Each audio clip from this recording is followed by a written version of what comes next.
호산나를 외쳤던 그 열렬히 외쳤던 그 목소리로 예수님을 십자가에 못 박으라고 또 열렬히 외치지 않았습니까?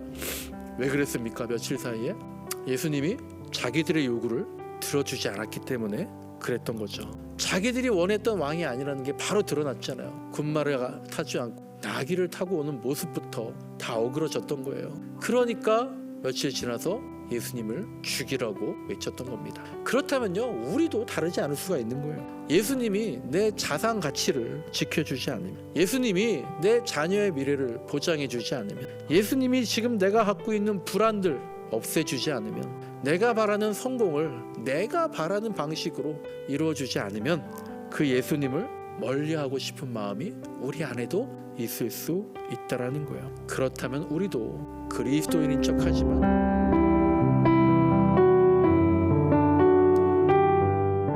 오늘은 군마를 버리고 나귀를 택하신 왕, 군마 버리고 나귀를 택하셨다, 그런 왕이셨다라는 제목으로 말씀을 나누겠습니다. 우리 매일 성경 큐티 본문을 따라서 한 주간 묵상하고 그 중에 말씀을 나누고 있습니다. 요즘 뉴스를 보면 다들 마음이 무거우시죠. 미국과 이란이 전쟁이 계속되고 있고 또 그로 인해서 이제 중동 지역에서 군사적 긴장이 커져가고 있습니다. 그리고 요즘 우리 눈에 가장 먼저 아침에 일어나거나 또 하루를 마무리할 때마다 뉴스를 틀면 가장 먼저 나오는 이런 소식들입니다. 근데 우리가 한번 정직하게 우리 자신을 한번 돌아봤으면 좋겠습니다. 이런 뉴스를 들을 때, 전쟁의 뉴스를 들을 때 우리 머리와 마음에 가장 먼저 떠오르는 생각이 어떤 것들입니까? 모르겠어요. 옛날에는 이렇게까지는 아니었는데 요즘 사람들이 이런 생각들 많이 하는 것 같습니다. 전쟁 소식이 나니까 기름값이 또 오르겠구나. 내 주식과 내 펀드 어떻게 되는 걸까? 환율이 이렇게 뛰게 되면 우리나라 경제는 또 어떻게 되는 걸까?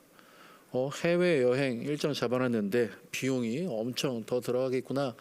그런 생각들 하는 게 되게 자연스러워진 것 같아요. 물론 먹고 사는 문제가 중요하죠. 경제 문제는 아주 절박한 실존의 문제입니다. 그리고 현실을 우리가 외면할 수 없습니다. 하지만 가만히 생각해 보면 바로 이런 것들에 우리 시대에 어떤 서글픔이 있는 것 같습니다.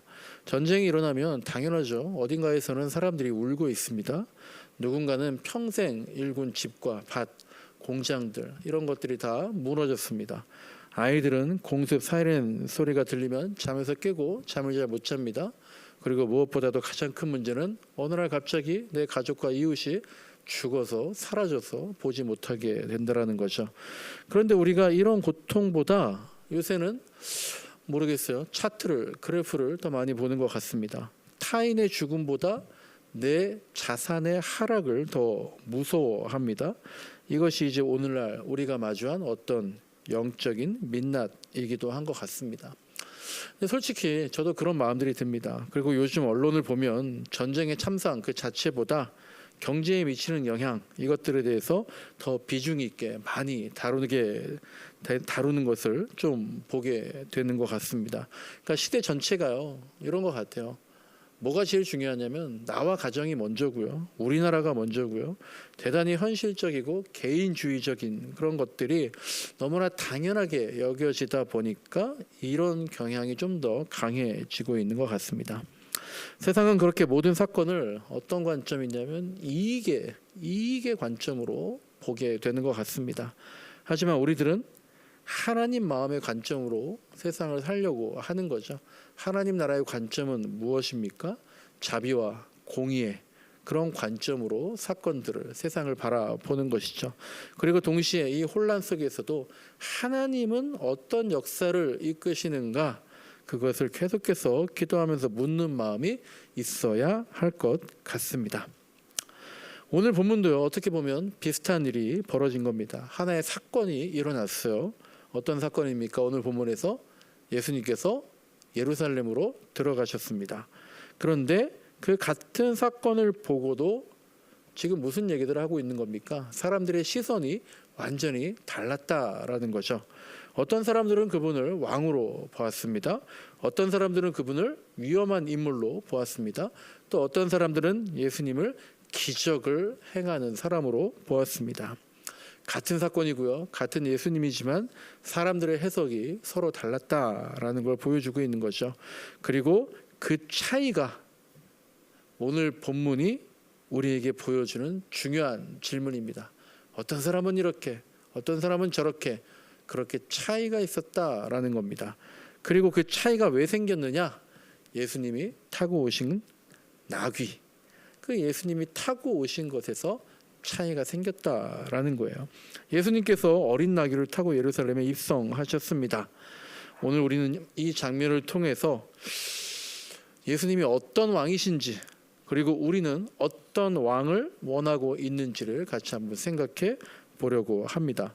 요한복음이 이렇게 기록합니다. 예수께서 어린 나귀를 타셨다. 그러면서 이렇게 말합니다. 14절과 15절을 보시면요, 그것은 기록된 성경 말씀과 같다. 시온에 따라 두려워하지 말아라. 보아라, 내 임금이 어린 나귀를 타고 오신다라는 스가랴 말씀, 스가랴 9장의 예언을 인용해 놓고 있습니다. 근데 이 스가랴 9장의 말씀을, 이 말씀의 무게를 알려면요, 이 당시 이 스가랴가 예언을 선포했던 시대적 상황을 이해해야 하겠죠. 스가랴 시대 이스라엘은 어떤 상태였습니까? 나라를 잃은 상태였습니다. 성경의 바사라고 하는 페르시아 제국에게 나라를 뺏기고 지배 아래 있었던 거죠. 그러니까 그 시대 사람들이 제일 원했던 건 무엇이었겠습니까? 강력한 왕이 필요했던 거예요. 독립을 실현해 줄, 자기 민족을 지켜줄 강력한 왕이 너무나 절실했습니다. 그러니까 그들이 상상한 메시아, 그들이 꿈꾸는 메시아, 당연히 전쟁에서 승리할 수 있는 그런 강력한 왕, 그리고 고대 세계에서 그런 왕을 상징해 주는 것이 바로 무엇입니까? 말입니다. 그 말을 군마라고 했습니다. 군마는 정복의 상징이고요, 권력의 상징이고요, 승리의 상징입니다.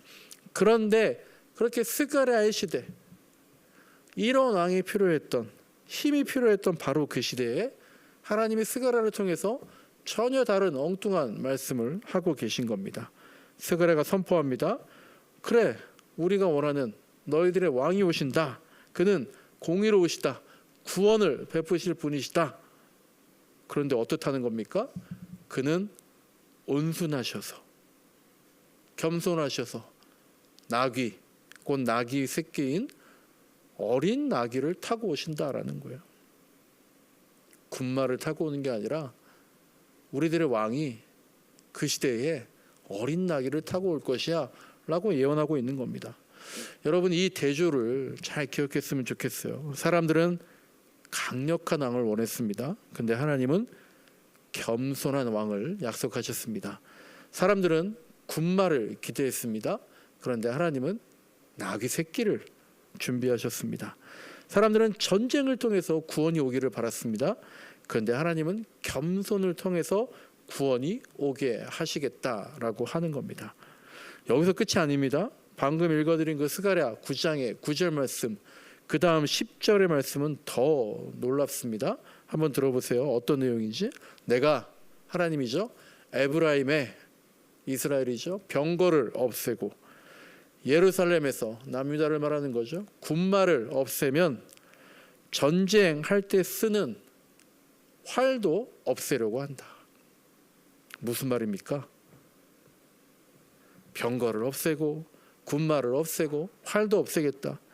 하나님은 자기 백성들에게 지금 나라 잃은 그 상태에서 더 센 무기, 더 강한 병거와 군마와 활을 쥐어 주시는 게 아니라 오히려 그 전쟁의 수단 그 자체를 끊어내시겠다는, 없애버리시겠다는, 이것이 그 당시에 하나님의 생각이었던 겁니다. 이스라엘의 생각과 달라도 너무 다르십니다. 세상은 더 강해져야지 우리가 평화를 누릴 수 있다라고 얘기하죠. 하지만 하나님은 오히려 무기를 없애고 군대를 없애는, 즉 군마와 병거를 멈추게 해야지 평화가 온다고 스가랴를 통해서 말씀하신 겁니다. 그러니까 예수님께서 어린 나귀를 타고 예루살렘에 들어오셨다. 이 말은 뭐예요? 예수님은 너희가 지금 예루살렘에 있는 사람들, 너희가 원하는 방식의 왕이 아니다. 나는 전쟁의 왕이 아니라 평화의 왕이다. 나는 군마의 길이 아니라 겸손의 길로 하나님 나라를 보여줄 것이다. 예수님이 지금 그렇게 선언하시면서 예루살렘에 들어오신 겁니다. 이게 그냥 예수님 참 겸손하셔, 이게 아닌 거예요. 지금 사람들이 바라는 것과 예수님이 말씀하시는 것, 하나님이 바라시는 것 완벽하게 대조를 보여주고 있는 겁니다. 이제 본문을 조금 더 자세히 보겠습니다. 예수님께서 예루살렘에 들어오실 때 우리가 잘 알듯이 많은 사람들이 무엇을 흔들었습니까? 종려나무 가지를 흔들었죠. 그러면서 예수님을 보러 나갔습니다. 이 사람들은 왜 예수님 보러 나갔습니까? 이 사람들은 왜 예수가 왕이 돼야 한다고 생각했습니까? 요한복음은 그 이유를 분명하게 말합니다. 요한복음 12장 17절과 18절 말씀을 보십시오. 나사로를 살리실 때에 함께 있던 주변의 사람들의 증언입니다. 그래서 무리가 예수를 맞으러 나온 것은 예수가 이런 표징을 행하셨다는 말을 들었기 때문이다. 요한복음에 이렇게 기록을 하고 있습니다. 사람들이 그러니까 예수님을 맞으러 나간 이유가 뭐라고 하는 겁니까? 이런 표징, 이런 기적, 즉 죽은 나사로를 살리셨던, 죽었다가 사람이 살아났잖아요. 얼마나 놀랍습니까? 그 놀라운 기적 때문에 사람들이 예수님을 맞으러 나갔다는 거예요. 말하자면 지금 사람들은요, 기적의 주인공 저 사람이야. 저 사람이 나사로를 살렸어. 죽은 지 나흘이 지났는데 무덤에서 걸어 나왔대. 저 사람이야. 그 기적의 주인공을 보러 나온 겁니다. 죽은 자를 살린 사람, 엄청난 능력을 가진 사람, 역사를 뒤집을 수 있는 그런 사람. 그렇기 때문에 저 사람이라면 우리를 독립시켜 줄 수 있을 것 같아. 정치적인 왕으로 기대한 것이고, 그리고 그 기대가 종려나무 가지에서 드러난 겁니다. 종려나무는요, 단순히 축제 때 흔드는 어떤 장식이 아니라 승리의 상징이고 해방과 독립의 상징이었습니다. 그러니까 사람들이 종려나무 가지를 흔들었다는 것은요, 단순히 어서 오십시오 환영하는 게 아니라 이제 우리를 구원해 달라고, 이제 로마를 몰아내 달라고, 이제 이스라엘의 왕으로 이 전쟁에서 승리해 달라고, 그런 열망이 그 안에 담겨 있었던 거죠. 그들이 외친 말 호산나도 마찬가지 아닙니까? 우리를 구원하소서라는 뜻이잖아요. 그리고 그날 이 군중들이 외친 그 호산나는요, 어떤 영혼의 구원, 영적인 질서 이런 것이 얘기하는 게 아니라 로마의 압제로부터의 해방, 정치적 독립을 주셔서 우리를 구원해 달라는, 곧 강력한 정치적 메시아를 향해서 갈망이 담긴 외침, 호산나, 승리하게 해달라고 그렇게 외친 겁니다. 이런 말이 있습니다. 참 되게 맞는 말 같아요. 사람들은요, 평화를 원하지만 평화를 가져올 지도자보다는 승리할 지도자들을 더 좋아한다는 거예요. 평화를 원하는데 평화를 가져올 지도자보다는 승리할 지도자를 원한대요. 그래서 인류의 역사는요, 늘 이 모순 속에 있는 것 같아요. 사람들이 평화를 말합니다. 하지만 실제로는 평화를 이루는 겸손의 왕, 겸손으로 평화를 이루려는 그런 왕보다 적을 무너뜨리고 우리 편을 이기게 해줄 강한 왕을 원한다는 거죠. 지금도 그렇고요. 예루살렘의 군중들도 바로 그 모순 속에 있었습니다. 그들도 하나님 나라 원했어요. 하지만 나귀를 탄 왕을 통해서 하나님 나라를 얻으려는 건 원치 않았던 거예요. 군마를 탄 왕을 기대했던 거죠. 그러니까 이 장면을 보면서요, 지금 예수님 맞으러 예수님 보러 나간 이 장면을 통해서 우리가 마태복음 11장, 누가복음 7장에서 예수님께서 예전에 하신 말씀을 생각을 할 수 있습니다. 예수님이 이런 질문하셨잖아요. 너희가 무엇을 보려고 광야에 나가느냐? 바람에 흔들리는 갈대냐? 부드럽고 화려한 옷 입은 사람을 보러 나가는 거냐? 그 질문의 뜻은요, 사람들은 광야를 가건 화려한 궁정에 가건 자기들의 기대를 가지고 누군가를 보러 나간다는 것입니다. 하나님이 보내신 사람을 하나님이 보내셨으니까 왜 보내셨지? 하나님의 의도 그대로 보지를 않고 자신의 기대로 본다는 거예요. 그 말은 뭡니까? 자기의 욕망의 틀로 본다는 겁니다. 자기의 정치적 기대로 본다는 거고요. 자기의 문제를 해결해 줄 해결사로 본다라는 거죠. 예루살렘의 군중들도 그랬던 겁니다. 그들은 예수님이 누구신지를 보러 온 것이 아니라 자기들이 원하는 왕이 예수님 모습 안에 있는지 그거를 확인하러 나간 겁니다. 그래서 사람들은 예수님을 향해서 종려나무를 흔들면서 환호했지만 어떻게 됩니까? 오래가지 못하는 거죠. 왜냐하면 그들이 기대했던 왕과 딱 처음부터 틀렸던 거예요. 예수님께서 보여주신 왕, 뭐야? 나귀를 타고 왔잖아. 전혀 달랐기 때문입니다. 사람들은 군마를 타는 개선장군을 기대했어요. 하지만 예수님은 나귀를 타고 오셨으니까요. 오늘 본문이 보여주는 것, 이 군마와 나귀의 대조, 이게 가장 큰 아이러니이자 요한복음 12장의 비극적인 모습인 겁니다. 오늘 교회 안에서도 이런 일들이 반복될 수 있습니다. 우리들 안에서도 이런 것들이 있습니다. 우리는 예수님의 능력을 원하죠. 기적을 원합니다. 우리들 문제가 해결되길 당연히 원합니다. 그런데 겸손의 왕, 십자가의 왕, 자기 목숨을 내어주시는 왕, 그런 왕 같이 원하고 있습니까? 만약 겸손의 왕, 십자가의 왕, 고난의 왕, 예수님이 나를 살리시긴커녕 스스로 목숨이 없어지는 그런 왕 원하지 않는다면 우리도 사실 나귀를 타신 예수님을 보면서 군마를 기대하는 그런 사람들이다라고 볼 수 있는 거죠. 그러니까 예루살렘에는요, 두 종류의 권력이 있었습니다. 어떤 권력입니까? 하나는 세상의 권력이고요. 또 하나는 하나님의 권력입니다. 세상의 권력은 뭘로 유지가 됩니까? 군대로, 힘으로 위협하면서 세상의 권력이 유지가 됩니다. 그래서 로마 제국은 당시에 세계를 제패했던, 그리고 이스라엘을 통치했던 로마 제국은요, 그러한 자신들의 질서, 세상에 강요했습니다. 어떤 겁니까? 우리가 지배하면 평화가 온다라는 거예요. 그리고 그 평화를 뭐라고 불렀습니까? 팍스 로마나라고 불렀던 거죠. 우리가 지배하면 평화가 온다는 거예요. 하지만 그 평화는 칼로 만든 평화였죠.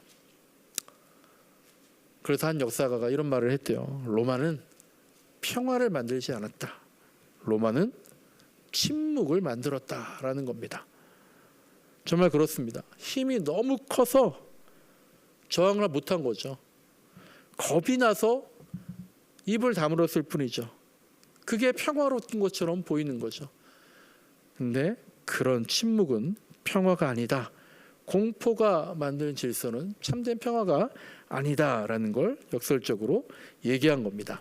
그런데 예수님은요, 전혀 다른 평화를, 그렇게 팍스 로마나 같은 그런 것과는 달리 전혀 다른 평화를 보여주셨습니다.